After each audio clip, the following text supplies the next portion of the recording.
Oke, kita lanjut lagi. Tadi ada 3 tahap pendakian, praksis, teoria, teologi.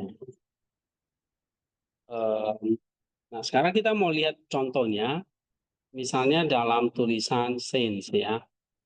Kita lihat ada satu tokoh yang bernama ini Alexander, si prajurit Romawi, ya.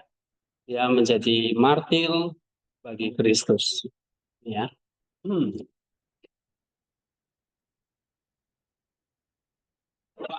Kita baca dulu. Siapa ini? Clara, martir.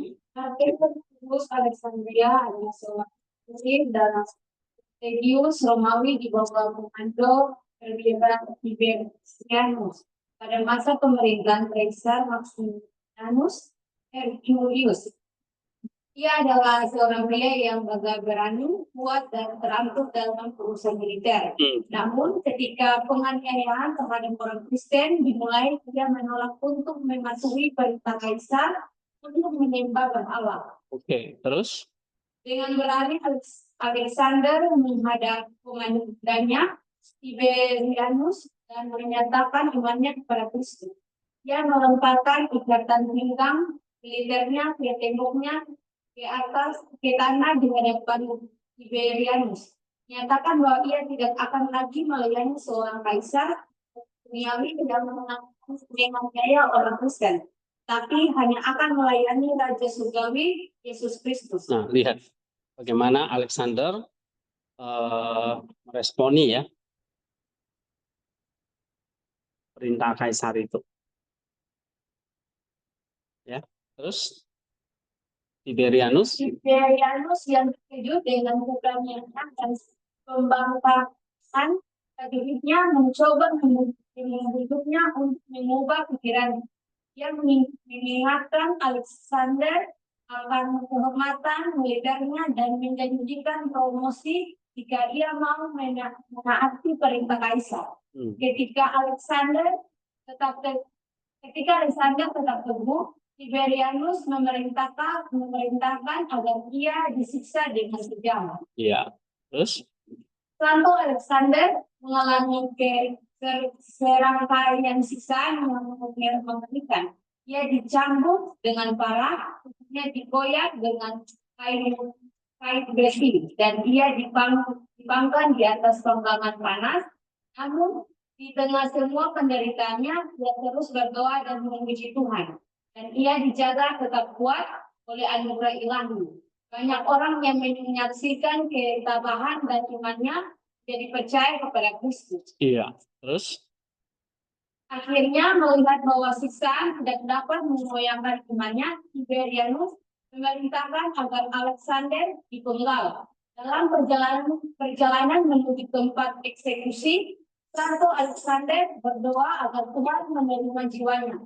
Setelah pemenggalan kepalanya, orang-orang Kristen yang saling mengambil tubuhnya dan menguburkannya dengan hormat. Iya. Nah, kamu lihat, ini mengalami kemartiran ya, yang dialami oleh Alexander. Karena siksaan dari Kaisar, siapa? Kaisar Romawi ya. Di bawah komandonya bernama Tiberius. Nah, dari cerita ini, coba kamu refleksi dengan lensa Maximian. Ada praksisnya, teorianya, dan teologianya. Ya. Oke, coba kita baca ini ya. Contohnya ini. Hermawan, perjalanan. Sebuah tindakan praksis yang dramatis dan definitif. Dia menempatkan diri tribun militer itu jika pinggang dan tombak di tanah. Ya bukan sekedar tindakan lakukan, melainkan sebuah asketisme yang terkonsentrasi dalam satu komunitas. Ya secara radikal melepaskan identitas keamanan dan kehormatan duniawinya sebagai seorang prajurit Romawi. Ya, ini praksisnya. Apa yang dilakukan praksisnya? Dia melepaskan semua kehormatan duniawinya sebagai seorang prajurit. Ya kan? Tadi dalam cerita ini kamu lihat di atas, dia seorang pria yang gagah berani, terampil dalam urusan militer, tapi ketika penganiayaan terhadap orang Kristen dimulai, ia menolak untuk mematuhi perintah kaisar untuk menyembah berhala. Lalu dia berani menghadap komandannya Tiberianus dan menyatakan imannya kepada Kristus. Dia melemparkan ikat pinggang militernya dan tombaknya ke tanah di hadapan Tiberianus. Menyatakan bahwa ia tidak akan lagi melayani seorang kaisar duniawi yang menganiaya orang Kristen. Tapi dia hanya akan melayani Raja Surgawi, Yesus Kristus. Nah, berarti lihat, kalau di sini, berarti kamu harus tahu, oh ini praksisnya apa? Dia apa? Memilih meninggalkan prajuritnya dan taat kepada Kristus.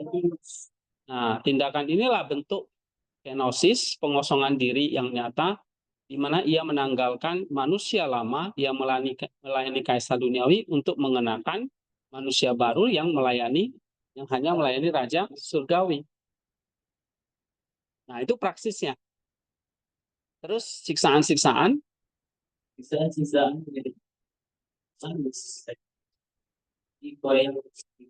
dipanggang, dia kan sampai dipanggang kan dia kan? Iya. Terus jadi selanjutnya dari sisi setiap luka pada tubuhnya ada sebuah langkah lebih jauh dalam mematikan hawa nafsu untuk bertahan hidup dan kenyamanan serta sebuah latihan intens, dalam kebajikan, ketabahan dan kebergantungan total pada Allah. iya. Nah, itu praksisnya. Jadi, intinya praksisnya apa? Dia memilih Kristus dan rela disiksa untuk memurnikan hatinya tadi. Ya. Nah, kamu lihat di sini praksis itu selalu menghasilkan kemurnian, atau tadi yang dikatakan apa? Apatia atau kemurnian, ya.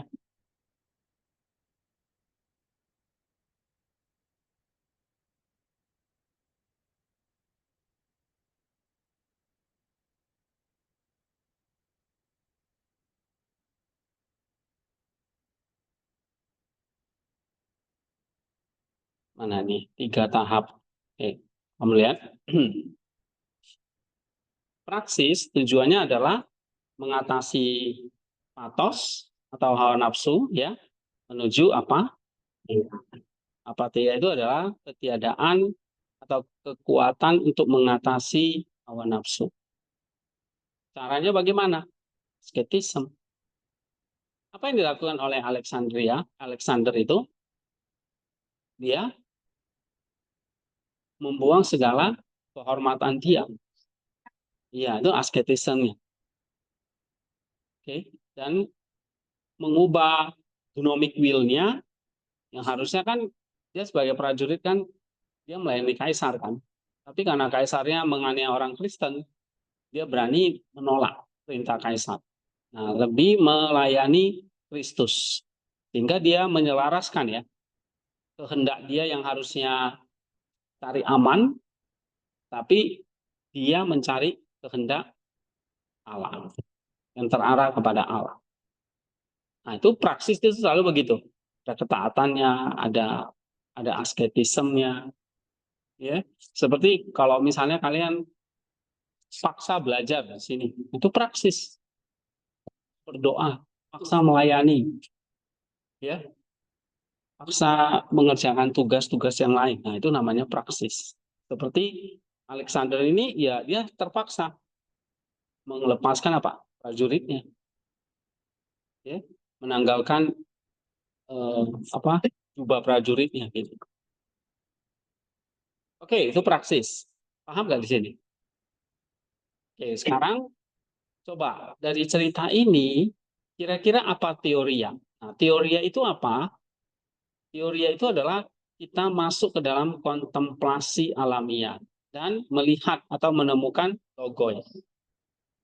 Berarti untuk mencapai itu kita kalau mau melihat, mata kita mesti bersih dulu, tadi nus tadi.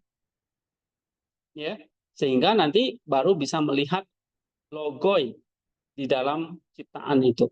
Seperti kasus Alexander. Apa logo yang dia lihat ketika dia harus dianiaya? Itu kan? Itu maksudnya. Ya, coba kita baca ya. Logo apa yang dia lihat? Coba baca Jewin. Dalam Dari tindakan ini contoh Alexander.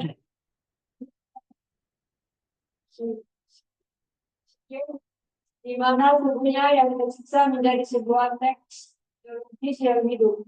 Bagi para penyiksanya, tubuhnya adalah objek penderitaan. Namun bagi mereka yang memiliki mata untuk melihat tubuhnya, jadi sebuah ikon yang memanifestasikan logos salib. Nah, kamu lihat tuh. Apa yang dia lihat ketika dia berhasil atau dia mempertahankan imannya dalam siksaan? Dia melihat apa? ikon. Dia justru melihat siksaan itu sebagai apa? Ikon. Tubuhnya menjadi ikon yang memanifestasikan dunia. Jadi dia bukan cuma disiksa secara konyol, loh, tapi justru siksaannya itu dia lihat itu sebagai salib Kristus yang dia pikul. Tahu nggak di sini?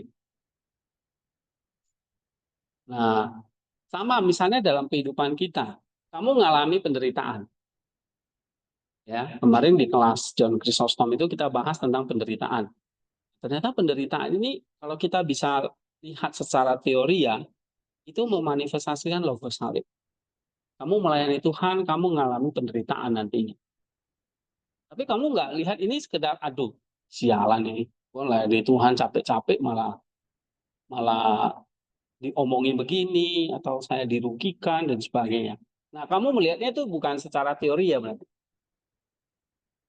Ya, seperti Alexander itu, dia justru melihatnya kerugian, atau ini justru melihat salib, logo salib. Alexander melihat ini sebagai apa? Logos salib. Dia menemukan logosnya, logo salibnya. Jadi penderitaan itu alami praksisnya kan apa? Penderitaan. Praksisnya menjadi. Berarti dia nggak hanya itu lihat menderita, siksa gitu kan? Di apa tadi? Dipang. Mau nggak kamu dipanggang? Hah? Mau? Ini nggak mau. Ya kalau kita jangan. Ada itu bagaimana? Melihatnya ini sebagai apa? Teorian. Teoriannya apa dong? Anggap siksa menderita. Teoriannya apa? Nah, ini penderitaannya adalah berarti ada di panggang ini ada logos ini. Bukan cuma dipanggang dalam api gitu aja. Tapi di balik itu ada logos. Apa logosnya? Oke, coba baca lagi. Di tengah siksaan.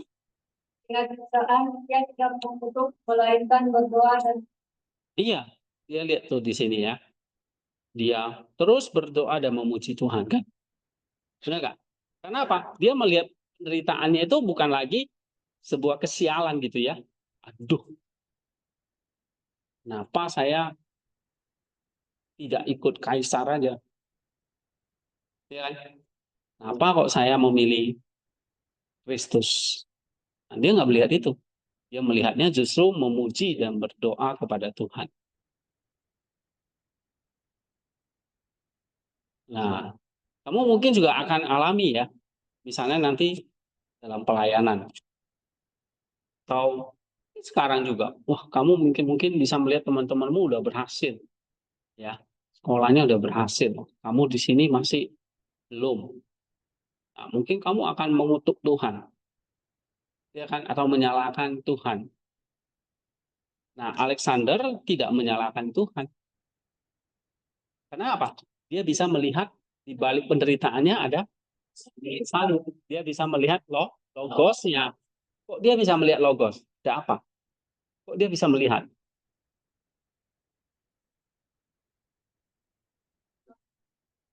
Hah? Iya, kok dia bisa berdoa dan memuji Tuhan? Kok dia bisa melihat logos salib itu? Kok dia bisa melihat logos salib itu? Kok dia bisa mengalami teoria fisike?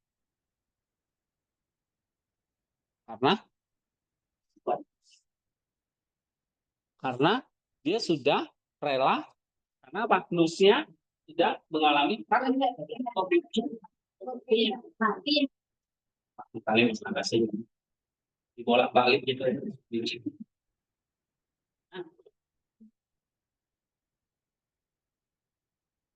Ya kan? Kok dia bisa melihat logo salib? Jadi nusnya di sini dimurnikan lewat dari kamu di sini, sekolah di sini misalnya. Kita konteksnya di sini. Ya, mungkin kamu banyak ngeluh sama orang tua misalnya, atau sama keluargamu. Tuh di sini makanannya nggak enak misalnya. Bangun mesti pagi, ya, diomelin dosen, lagi airnya kotor, dingin. Ya, pokoknya 1001 keluhan lah. Ya kan? Kalau kamu lihat itu sebagai keluhan, ya udah itu jadi keluhan, nggak ada praksis. Tapi di sini di kelas ini ngajarin kamu ngalamin praksis gimana? Berarti kamu melihatnya, kamu kalau mengalami praksis yang keluhan-keluhan tadi itu apa? Hah? Penderitaan itu bukan lagi sebagai keluhan, ya kan? Tapi sebagai kan sama. Misalnya ya, kamu mandi dengan air kotor, tangannya misalnya, kamu ngeluh asramanya misalnya, ngeluh tugasnya misalnya, ya, ngeluh macam-macam lah ini. Saya rasa tidak ada yang tidak pernah ngeluh di sini. Jujur, ya. Kasih hotel bintang 5 aja mungkin masih ngeluh kan. Ya, oh makanannya terlalu asin, nggak ada rasa. Ya, apalagi di sini setengah bintang gitu. Nah, kalau kamu mengeluh, kamu lihat ini sebagai mengeluh. Tapi kelas ini mengajarkan kalian praksis. Berarti harus apa? Kejadian yang kamu alami. Ini lah misalnya kita ini penderitaan lah ya kan. Ataupun eh, perjuangan di tempat ini. Kamu sedang sekolah, sedang kuliah. Nah, kamu lihat ini mengeluh atau sebagai praksis? Kalau praksis berarti semakin kelompok nih kan mus hati, ya kan? Apalagi yang paling belajar di intelek, mus, terus apalagi Tuhan, apa yang dimurnikan imos, ya kan? Apalagi satu lagi, patos, ya kan? Atau itu nih, jangan lupa pelajarannya. Ini yang dimurnikan. Nafsu, hawa nafsu itu seperti makan, seks, dan semuanya. Misalnya maunya makan enak. Tapi di sini makannya sederhana. Tapi melatih makan secara sederhana. Nah, melatih epitumianya. Oke? Terus timos, kamu melatih kesabaran. Misalnya, dari teman yang sulit. Atau teman yang suka tidak mau dibilangin, misalnya gitu. Ya, teman yang suka menjatuhkan, macam-macam orang. Nah, kamu semua di sini mengalami yang namanya keluhan, ya kan? Tapi kalau kamu mengalami praksis seperti Alexander tadi, berarti apa? Kamu lihatnya itu sebagai pemurni, penderitaan perjuanganmu itu sebagai sisi pemurnian, bukan keluhan atau omelan atau ketialan atau yang justru berlawanan negatif. Ini sebenarnya yang positif. Paham maksudnya? Nah, begitu kamu mengalami praksis, apa yang terjadi? Ya, kehendakmu diselaraskan dengan kehendak Allah. Ya kan? Timos, gairahmu, perjuanganmu diarahkan kepada Allah. Patos atau epitomia, nafsu, manfaat, dan sebagainya yang bukan itu diarahkan semua. Nah, dari sini manusia baru bisa terang, baru bisa melihat. Melihat apa? Melihat ini, melihat penderitaan ini, kayak tadi Alexander melihat salib itu karena ini sebagai kerugian, ya kan? Atau sebagai sialan gitu ya. Tapi dia lihat sebagai salah. Begitu juga kamu lihat, tugasnya banyak banget. Kamu lihatnya bukan sebagai keluhan, tapi sebagai salah. Ya, sebagai apa? Sebagai logos yang akan semakin melihat apa? Salib logos yang mungkin memurnikan kamu. Nah, di sini praksis pemurnian, nah akan naik ke sini teori. Jadi kamu akan lihat ini, kamu bisa menemukan logos di balik banyak tugas. Kamu melihat logos di balik yang kamu kerjakan. Kamu bisa melihat logos dari rutin. Kamu bisa melihat logos dari ibadah. Kamu bisa melihat logos dari kuliah. Kamu bisa melihat logos dari pokoknya segala macam keluhan tuh misalnya. Dari mungkin makanan yang nggak enak. Makanan yang nggak enak, kamu bisa melihat logos gitu. Intinya kan sama, semua sama. Saya bilang, aduh nggak enak, ngeluh, dibuang. Tapi kalau kamu bisa melihat itu logos, kamu nggak akan buang. Ya kan? Jadi lusnya itu penting dipakai.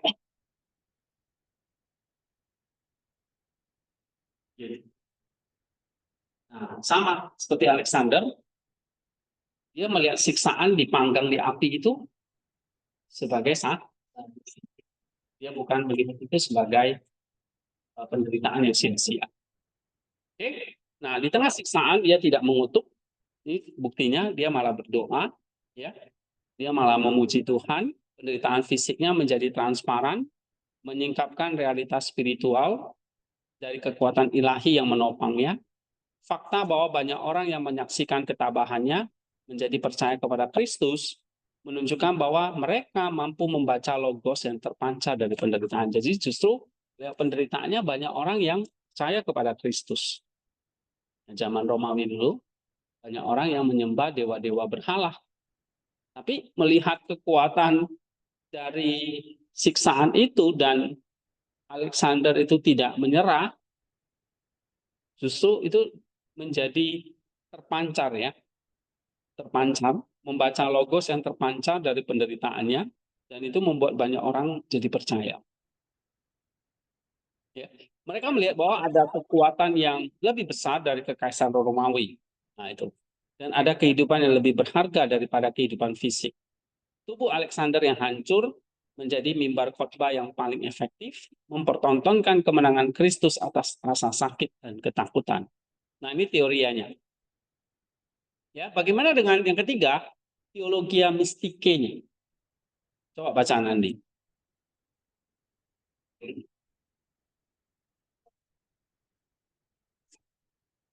Yang keras.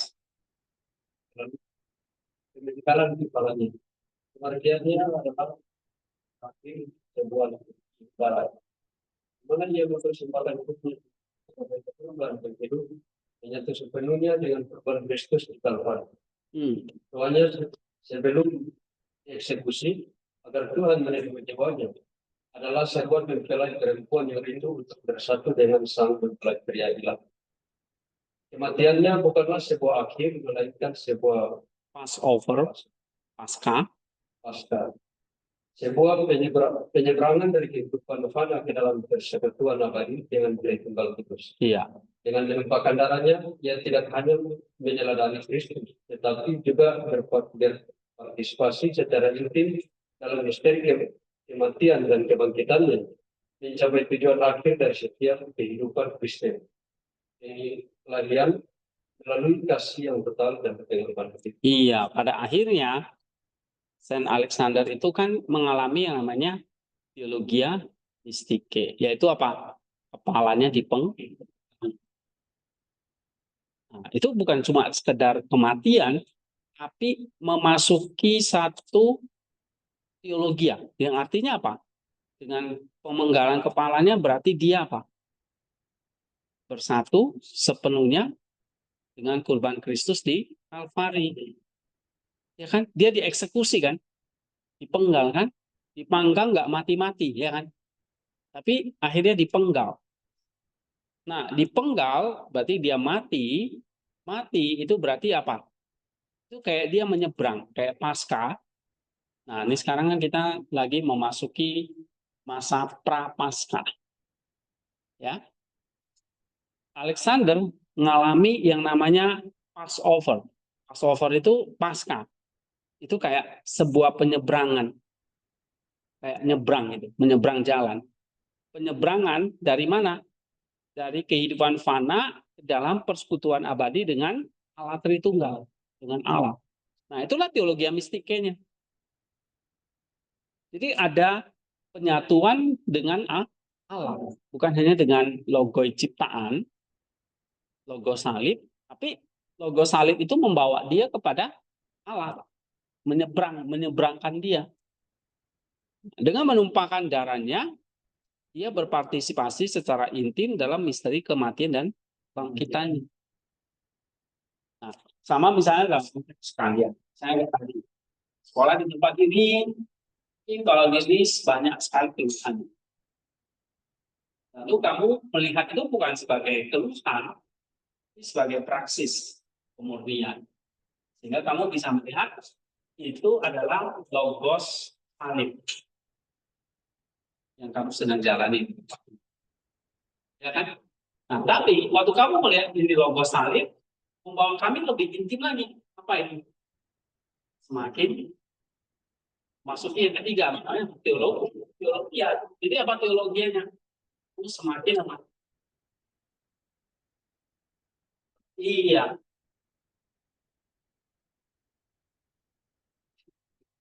Bukan malah kecewa dong.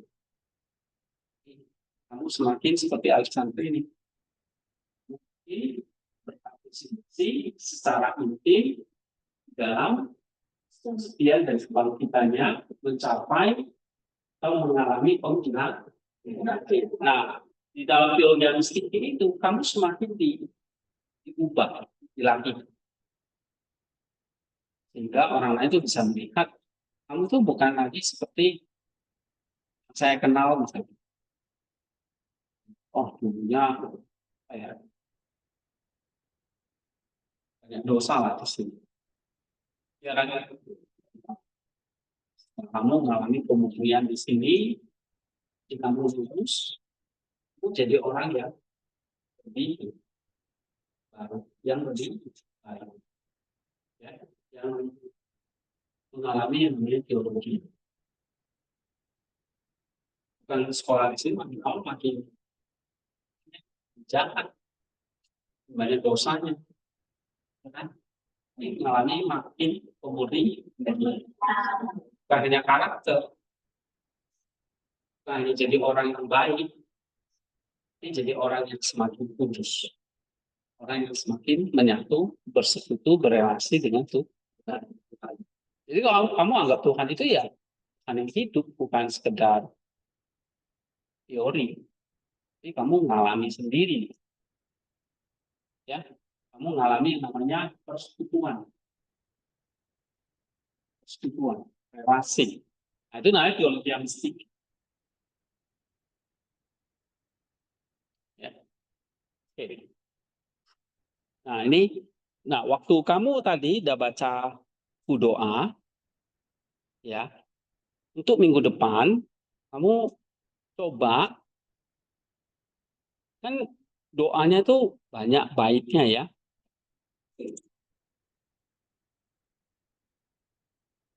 Nih, misalnya, gratis kepada Yesus yang maha. Nah, waktu kamu baca ini setiap hari, apa praksis yang kamu peroleh? Wah, saya baca ini, saya mengalami latihan apa? Saya latihan sabar. Walaupun misalnya mata saya sudah mengantuk. Itu praksis. Aduh, doanya panjang, tapi saya tetap baca sampai selesai. Itu namanya praksis. Ya, kamu jujur. Aduh, hari ini saya seminggu ini saya baca cuma sekali, mengalami kayak kemalasan, kebosanan, atau apapun lah itu yang kamu rasakan. Kamu tulis praksisnya. Paham nggak di sini? Nah, baru dari situ setelah kamu baca buku doa ini, kamu melihat doa ini logosnya apa? Ya, logosnya apa? Misalnya, nih, saya baca ini ternyata Kristus, ya. Saya menemukan doa ini memiliki logos, yaitu Kristus yang sangat peduli dengan kehidupan atau pergumulan saya. Nah, itu logosnya berarti. Yang kamu lihat apa? Ya, praksis kamu latihan baca. Oke? Tapi dari baca itu kamu menemukan apa logosnya? Nah, lalu ujungnya adalah kamu semakin intim nggak dengan Tuhan? Teologianya itu pasti ke situ, menyatu dengan Tuhan. Kalau enggak ya bilang enggak. Saya baca tapi tidak mengerti misalnya. Enggak apa-apa, jujur. Atau saya baca justru, wah, saya merasa kagum atas keindahan doa ini, bahwa Yesus ternyata begitu luar biasa. Apa saja kok dikatakan luar biasa? Nah, tadi kan udah dibahas ya. Kenapa kok dikata doa ini doa apa? Ini kan ada penjelasannya tadi. Nah, ya. Nah, nih, misalnya dikatakan ya, karya Kristus yang objektif dan kosmis, respon jiwa yang personal dan penuh pertobatan. Ini adalah pergerakan dari pengakuan iman menuju permohonan pribadi. Nah, jadi kamu baca buku ini, kamu melihat bagaimana Kristus berkarya dan menyelamatkan saya. Ya, dia menang atas dosa, tetapi dia mau mengajak saya untuk mengalami kemenangan. Oke? Atau kamu melihat logosnya apa? Kristus yang sangat pengasih, dia mau saya mengalami pertobatan. Ya kan? Nah, ini kan ada banyak nih. Misalnya kalau dia Ekos 3, dia mengajarkan apa ini? Kekayaan rohani yang Kristus tawarkan. Yesus kuasa yang tak terkalahkan. Yesus kasih yang tanpa batas. Yesus keindahan cemerlang. Nah, ini justru adalah Kristus yang begitu kaya, sementara saya yang begitu miskin membutuhkan kekayaan anugerah dari Kristus. Kita miskin, tentu kita butuh orang yang kaya. Karena kalau sesama miskin nggak bisa saling memberi gitu. Nah, Kristus yang begitu kaya. Nah, kamu kan baca tuh kontakionnya atau aikosnya gitu. Nah, dari situ kamu menemukan logos apa tentang Yesus. Oh, ini logos kekayaan rohani Kristus yang Kristus tawarkan. Ya. Nah, dari sini saya bisa melihat ternyata kasih Allah begitu melimpah ya buat saya. Nah, itu teorianya berarti. Lalu apa teologianya? Dengan kasih yang melimpah itu membawa kamu semakin intim nggak dengan Tuhan. Itu teologi ya. Kalau enggak ya berarti kamu berhenti sampai teori ya. Nggak mengalami teologi ya. Berarti kamu baca doa ini mungkin ya formalitas karena tuntutan tugas. Nggak apa-apa. Berarti itu hanya sampai level praksis. Kamu misalnya ya. Kamu baca buku doa. Oke, udah baca berapa kali? 7 kali. Lalu saya tanya. Praksisnya enggak? Ya praksisnya ada. Kamu baca. Tapi pemurnian enggak. Di sini baca. Baca, ini pertama praksis. Cuma praksisnya ini, kamu lihat, selalu ada pemurniannya atau enggak? Atau kamu lihat ini cuma tugas? Ya tugas, oke, jawab jujur tugas. Nah, saya ingin dapat nilai dosa. Jadi tugas saya nilainya jelek. Atau kamu lihat, dengan baca ini memurnikan kamu. Nah, kamu tulis nama, oh ini ajarin saya semakin rindu misalnya, atau disiplin, atau apalah yang kamu alami. Nah, itu pemurnian apa? Tulis di situ. Nah, dari pemurnian ini, dari praksis ini, misalnya makin disiplin kamu dalam doa. Terus dari baca ini, kamu lihat logosnya apa? Logos apa? Baca tentang Yesus yang termanis, Yesus yang mulia dan sebagainya. Kamu tuliskan logosnya. Tadi salib mati. Alexander kan melihatnya sebagai salib, kan mati konyol, mati seperti Kristus. Nah, itu logosnya. Nah, kamu baca doa ini, ya, apa logosnya?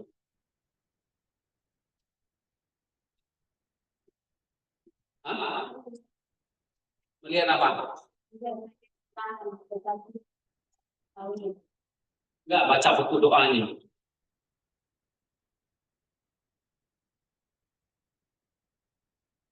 Nah, kamu lihatnya apa? Misalnya kamu praksisnya kok saya makin dulu nggak suka doa, sekarang jadi suka doa, disiplin doa. Jadi logosnya apa? Logosnya kamu lihat, oh ternyata disiplin, rajin berdoa itu membawa saya bisa melihat Allah itu sebetulnya sangat mengasihi saya. Saya yang sangat berdosa kepada Tuhan. Nah, itu logosnya. Sesuatu yang spiritual yang kamu lihat apa? Kamu nih, aku doa. Ya kan? Waktu kamu baca itu praksis. Tulis, memurnikan apa? Oh, kamu bilang, oh, saya jadi makin tahu tentang Kristus. Tulis gak apa-apa. Saya jadi makin disiplin dalam doa. Tulis gak apa-apa. Oke, jadi makin disiplin dalam doa, lalu logosnya apa? Kamu lihat apa? Nah, lebih dalam lagi. Ternyata setelah saya baca doa ini, setelah saya rajin berdoa, ternyata Kristus itu sangat mengasihi saya. Nah, yang saya doakan, Kristus itu mencintai dan sebagainya. Itu misalnya. Paham, Selvin? Ya, Selvin itu udah mengalami teologi mistik ya. Udah mimpi soalnya. Oke. Nah, kemudian setelah saya ngerti, oh logosnya ini adalah saya disiplin berdoa, kemudian logosnya saya melihat ternyata Allah itu mau saya ngobrol-ngobrol sama dia misalnya. Itu logos yang kamu lihat. Oh Allah itu kenapa ya nuntut saya rajin berdoa? Kenapa ya Pak ini itu nuntut rajin baca doa, baca sin? Ternyata saya melihatnya, ya, di balik itu ada kekayaan yang sangat berharga yang kalau saya nggak lakukan itu, saya buang sia-sia. Nah, itu yang kamu lihat. Tahu nggak? Atau kamu melihat yang begitu mengasihi saya. Sehingga dia mau kita selalu dekat sama dia. Itu logos. Ya. Nah, setelah itu teologi mistik ini adalah pasti membuat kamu dengan kamu rajin berdoa itu membuat kamu punya relasi nggak dengan yang atau enggak. Itu kamu yang jawab secara jujur. Oke, itu ada pertanyaan nggak di sini? Apa?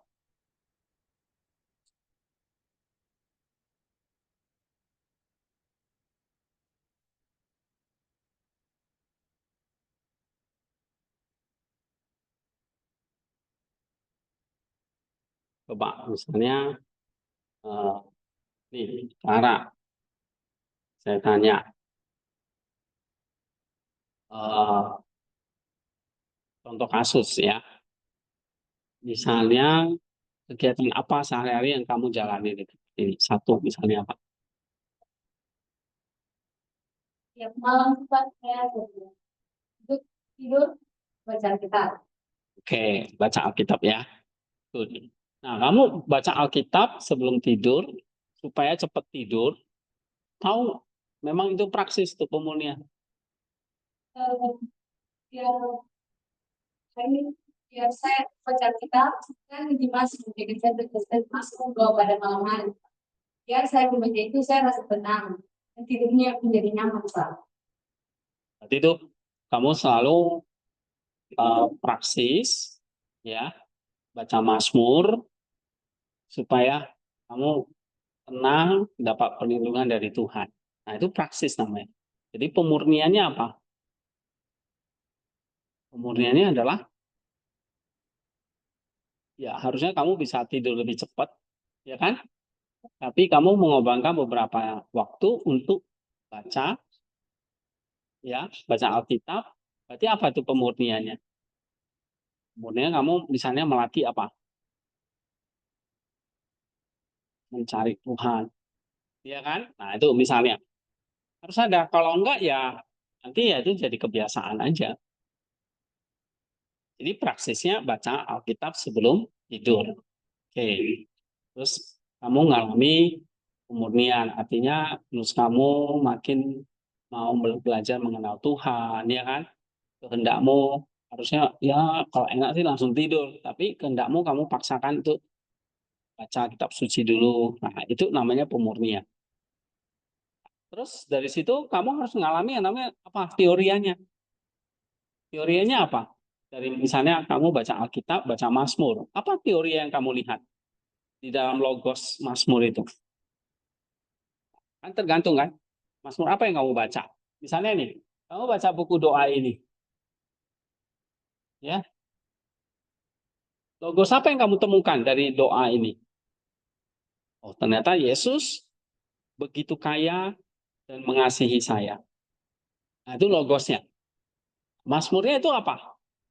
Ya, atau kamu lihat, eh, saya setiap malam baca Mazmur itu membuat saya melihat ada ketenangan. Nah, itu kan? Ada ketenangan buat jiwa saya. Ketika saya bersandar dan belajar firman-Nya. Jadi firman-Nya itu membuat saya tenang. Nah, itu logos namanya. Kamu melihat sesuatu yang orang lain nggak bisa lihat. Gitu. Ya, itu logos. Nah, di balik itu dengan melihat uh, membaca Mazmur membuat jiwamu tenang, kan praksisnya begini. Praksisnya baca Mazmur. Belum di. Nah, dari situ teorianya apa? Membuat kamu tenang. Dari situ ketenangan itu mendatangkan kamu makin satu atau menyatu dengan Kristus. Nah, ini dia praksis kemudian semua. Nah, itu melatih kamu disiplin, ya. Setelah itu kamu menemukan apa? Saya baca Mazmur itu, saya melihat ada ketenangan, ada perlindungan Tuhan, ada kekuatan dari Tuhan. Nah, itu namanya logos. Tapi naik lagi lebih dalam. Oh, ini untuk saya semakin dekat, intim dengan Tuhan. Nah, itu teologi mistik ini. Paham nggak? 3 itu. Sama, misalnya apa lagi? Setiap pagi yang sering kamu lakukan ya. Kalau selfie apa?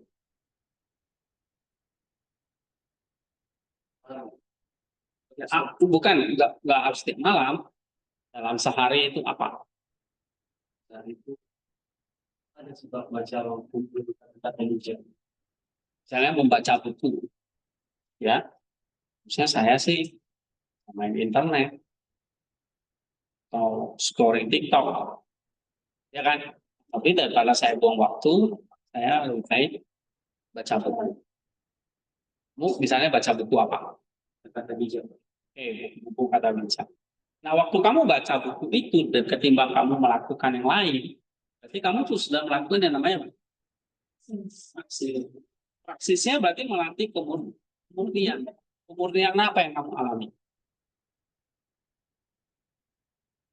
Disiplin waktu, ya kan? Menghargai waktu yang Tuhan kasih, gitu loh. Ya kan? Kamu jadi motivasi untuk baca buku daripada saya melakukan yang nggak berguna, misalnya gosip lah, atau malah nonton lah, kan gitu kan? Nah, itu pemurnian. Pemurnian adalah kamu menghargai waktu yang Tuhan kasih. Ya, misalnya. Nah, lalu kamu lihat logosnya apa? Balik kamu baca buku ini.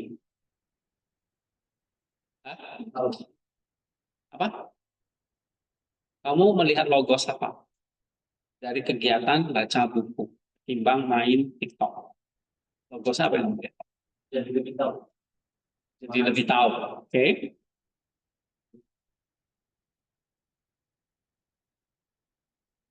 Lihat logosnya apa? Di balik kamu baca buku ini, kamu lihat apa? Ternyata kalau saya pakai waktu ini dengan baik, misalnya dengan belajar, ya, saya jadi lebih banyak tahu. Ya kan? Kalau saya ternyata Tuhan kasih banyak pengetahuan di luar sana yang saya bisa peroleh dengan baca buku. Dan dengan baca buku ini, saya jadi lihat Tuhan bisa pakai orang untuk menulis buku, kata-kata bijak, dan itu ternyata sangat berguna buat saya. Ya, itu maknanya logos. Ya. Kayak tadi ingat ada contoh Alexander tadi. Dia mati dipenggal kepalanya. Tapi apa logos di balik dia dipenggal itu? Salib. Sama, kamu baca buku, kamu lihat apa? Oh, Tuhan kasih saya waktu, kasih saya hikmat untuk belajar banyak hal. Nah, untuk bisa menghargai waktu. Itu namanya logos. Tapi di balik kamu baca buku, terus teologi mistik ini apa? Yang ketiga apa? Teologinya saya bisa merasakan Misalkan, berdasarkan banyak apa yang semua yang saya baca itu saya bisa rasakan. iya. Jadi kamu bisa terapkan dalam hidupmu, artinya kamu makin apa ya? Terapkan dalam hidup itu dalam pengertian kamu bisa semakin menaati apa yang dikatakan oleh firman Tuhan. Ya kan? Karena kalau kita mau menaati, kita belajar taat. Kata-kata bijak orang itu kan nggak mesti selalu di dalam kita saja di luar kan. Tapi begitu kamu taati, kamu belajar untuk menaati Tuhan, ya, menaati Tuhan. Nah, teologi mistik ini adalah dengan menaati Tuhan itu kamu makin sadar ya, bahwa apa yang kamu kerjakan ini sebetulnya untuk Dia. Nah, jadi teologi mistik itu selalu kaitkan dengan Tuhan. Paham ya? Kalau teoria dikaitkan dengan apa yang dia cipta. Berarti ya pemurnian pelatihan. Ya. Nah, itu. Nah, kemudian ini waktunya sudah habis, kamu baca satu materi atau ini ya. Di Google Classroom saya sudah kasih nih, perjalanan menuju Paskah tahun ini. Waktu kita sebelum sampai tanggal berapa Paskah itu? 12 April ya, Paskah nanti hari Minggu. Nah, ada perjalanannya menuju ke tanggal 12 itu yang sudah dimulai sejak tanggal 1 Februari. Ya. Nah, sekarang kita udah masuk tanggal 26 Februari. Sudah di akhir Februari ini. Berarti kita sudah masuk ke minggu-minggu ini. Nah, ada namanya minggu-minggu. Nanti kamu baca, ada minggu-minggu persiapan. Ini udah lewat. Kemudian sudah masuk ke bagian yang kedua, puasa agung atau Great Lent dan pekan suci atau kudus. Ya. Nah, kita udah masuk ke minggu, mau masuk ke minggu pertama nanti tanggal 1 Maret, namanya Minggu Kemenangan Ortodoksi. Nah, itu ada sejarahnya, kamu baca secara ringkas. Baru nanti tanggal 8 Maret, Minggu Gregory Paramas. Baru minggu ketiganya, penghormatan salib, Minggu Salib. Minggu keempatnya, Minggu Yohanes Klimakus. Dan minggu kelimanya, Minggu Maria dari Mesir. Nah, ini semua nanti ada ceritanya. Ceritanya itu ada di buku Inspirasi Kalbu 11.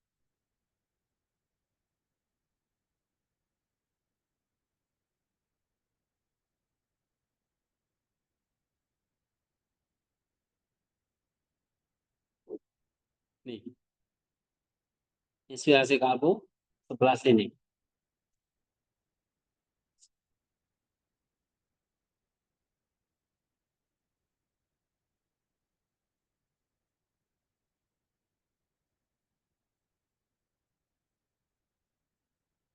Nah, ini ya, nanti pertemuan minggu depan kita akan bahas minggunya. Misalnya minggu pertama apa? Minggu ikon.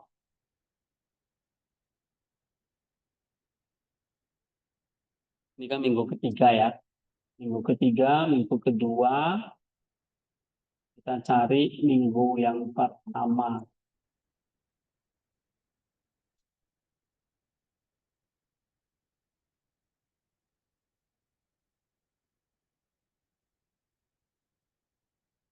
Ini ya, Minggu Ortodoksi.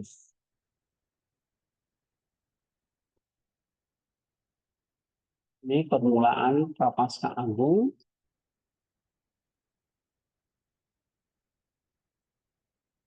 Pentecost ini loh. Nah, ini Minggu Ortodoksi.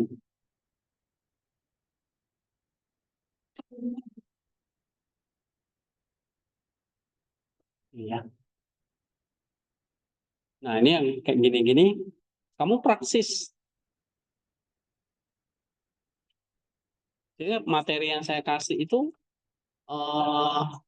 semuanya apa yang diajarkan oleh gereja. Ini bukan saya karang sendiri. Nah, kenapa kok ada minggu-minggu perjalanan seperti ini?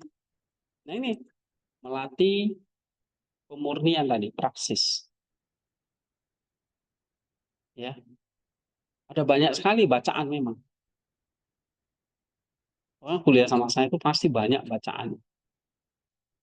Sampai ngantuk kalian ya. Ya, jadi oke, materi hari ini cukup jelas Kak. Contoh-contohnya yang saya kasih.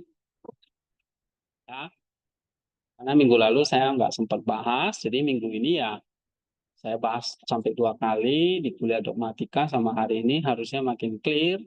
Supaya apa? Supaya ke depan kamu bisa mempraktikannya. Apapun itu ya, mau ngerjakan tugas. Berarti itu kamu sedang praksis loh, jangan main-main. Dari yang kamu kerjakan tugas ini, kamu cari apa logosnya, lalu apa teologianya, gitu ya. Ya. Nah, oke, nanti materi saya selalu gitu. Ya, Maximusnya. Maximus ini yang pertama praksis teori selesai. Saya ambil dari yang lain. Maximus. Nggak akan mengulang ini terus, tapi pelajaran apapun dari Maximus selalu apa praksisnya, teorinya, apa teori. Jadi di WA itu yang saya share, kalau kamu baca Saints-nya, ada praksis teorianya. Nah, untuk minggu depan, ya, saya mau kelas ini benar-benar disiplin ya. Artinya begini, ini nggak hanya sekedar tuntutan kelas, ya. Ini nggak hanya sekedar apa spiritualitas materi, tapi ada disiplinnya. Ini praksisnya. Apa praksisnya disiplinnya? Sama baca ini. 1 hari 1 kali. Halaman berapa? 54 sampai 60. Lalu kan kalau saya ada kasih Saints di grup WA Ancient Faith itu dibaca. Ya. Kalau saya kadang-kadang saya ada kasih analisis Alkitabnya. Misalnya kayak gini nih.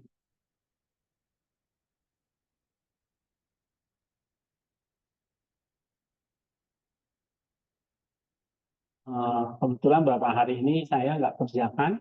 Tapi kalau ada itu tolong dibaca karena nanti waktu kalian belajar studi PM, studi PB sama saya, ini ada Alkitabnya kan. Jadi jangan cuma saint, kitab suci, Alkitab itu juga harus dibaca. Nih, Roma, Matius, nah kamu baca. Ngerti nggak apa, pelan-pelan bacanya. Bentar. Nah ini kita udah masuki minggu pengampunan kemarin. Nanti minggu besok, minggu ortodoksi. Ya kan? Nah minggu pengampunan itu maksudnya apa sih? Kamu baca. Minggu pengampunan, inilah gerbang menuju prapaskah dan sebagainya. Ini ada Alkitabnya. Ya. Tuh, jadi baca sains, baca analisis Alkitabnya, baca kitab sucinya lah. Jadi kayak Clara itu bagus ya, dia baca Mazmur, silakan. Kitab suci manapun kamu boleh baca. Dari Kejadian sampai Wahyu. Kamu tiba-tiba kepingin baca Yesaya, silakan. Tiba-tiba kepingin baca surat Petrus, 1 Petrus, silakan. Ada waktu, kesempatan, baca. Nah, lalu tulis satu refleksi, praksis teori teologia dari buku doa yang dibaca. Kan latihan baca itu ya. Tulis satu refleksi, misalnya praksis, tadi saya udah kasih contoh. Teologianya. Ya, dan laporkan berapa kali kamu baca buku doa dan sainnya. Kan kemarin nggak dilaporin ya. Nah, tulis berapa kali. Kalau hanya sekali, jujur sekali. Kalau 7 kali, 7. Kalau 100 kali, ya tulis 100 kali. Ya. Oke. Nah, kemarin udah dikasih nilai, udah lihat belum?